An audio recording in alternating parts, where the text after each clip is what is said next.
Yang pertama, pastikan kita hidup bergaul dengan Tuhan. Kenapa? Mari kita pelajari dari seorang tokoh dalam Kejadian 5 ayat 22 sampai 24. Di situ dikatakan, dan Henoh hidup bergaul dengan Allah selama 300 tahun lagi setelah ia memperanakkan Metusalah, dan ia memperanakkan anak lelaki dan perempuan. Jadi Henoh mencapai umur 365 tahun. Dan Henoh hidup bergaul dengan Allah. Perhatikan ayat 24, highlight benang merahnya. Dan Henoh hidup bergaul dengan Allah, lalu ia tidak ada lagi, sebab ia telah diangkat oleh Allah. Nah, Henoh diangkat Tuhan, artinya Henoh mengalami rapture, harpazo, mengalami pengangkatan. Kenapa? Karena Henoh hidupnya bergaul bersama Tuhan. Jadi pastikan kalau kita mau rapture, pastikan kita hidup bergaul dengan Tuhan. Tuhan hanya menjemput, hanya mengangkat orang-orang yang hidupnya bergaul dengan Tuhan. Jadi ketika Anda hidupnya tidak bergaul dengan Tuhan, jangan mimpi Anda akan mengalami rapture. Ya, saya harus mengatakan ini dengan tegas. Kalau Anda hidupnya tidak bergaul dengan Tuhan, walaupun Anda tahu segala teori tentang rapture, tetapi hidup Anda tidak bergaul dengan Tuhan, maka Anda tidak akan ada di jalur yang pasti rapture. Ya, hati-hati.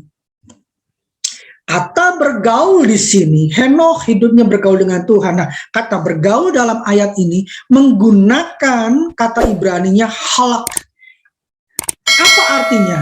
Artinya berjalan bersama, walk with. Ya, nah berjalan bersama Tuhan itu artinya apa sih? Berjalan bersama Tuhan itu artinya senantiasa libatkan Tuhan dalam setiap aspek hidup kita. Artinya Tuhan tidak kita jadikan sekedar ban serep dalam hidup kita. Artinya dalam keseharian kita sudah terbiasa melibatkan Tuhan. Dari kita melek mata di pagi hari sampai kita menutup mata di malam hari, kita melibatkan Tuhan. Dalam setiap keputusan yang kita ambil, kita libatkan Tuhan. Dalam setiap kehendak yang kita ambil, kita libatkan Tuhan. Dalam setiap pemikiran yang kita pikirkan, kita libatkan Tuhan. Dalam setiap keinginan yang muncul dari dalam hati kita libatkan Tuhan. Ketika kita libatkan Tuhan, kita sedang bergaul dengan Tuhan. Contoh, saya percaya setiap kita punya namanya teman, ya. Atau mungkin Anda coba ingat-ingat, Anda adalah sahabat yang sudah memiliki pasangan. Coba, biasanya orang yang punya pasangan itu selalu inginnya curhat, betul ya?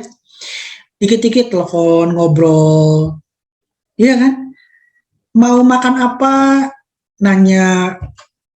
Kenapa? Karena berjalan bersama, bergaul. Sangat aneh rasanya kalau dikatakan si A pacaran dengan si B atau si A berteman dengan si B, tetapi semuanya diam-diaman, tidak pernah saling berdialog, tidak pernah saling melibatkan satu sama lain. Aneh bukan? Nah, demikian pula kita dengan Tuhan. Mari bergaullah dengan Tuhan. Mungkin ada yang bertanya, gimana caranya? Gimana caranya kita bergaul dengan Tuhan? Libatkan Tuhan. Ya, libatkan Tuhan dalam setiap aspek hidup kita. Amin. Ya. Nah, kenapa Henoh bisa disukai Tuhan? Karena Henoh hidupnya didedikasikan buat Tuhan, seperti arti namanya. Henoh itu artinya, sobat, nama Henoh itu punya arti berdedikasi, dedicated. Artinya hidup Henoh itu didedikasikan buat Tuhan. Nah, Ketika Henokh hidupnya didedikasikan buat Tuhan, otomatis Henokh tidak akan sembarangan dalam menjalani hidupnya, bukan? Ya, ketika kita mendedikasikan hidup kita buat Tuhan, maka kita pasti tidak akan hidup sembarangan. Kita akan senantiasa walk with, halak, bergaul dengan Tuhan, libatkan Tuhan dalam setiap aspek hidup kita. Amin. Mari, bergaulah dengan Tuhan, maka Anda akan ada di jalur pasti rapture.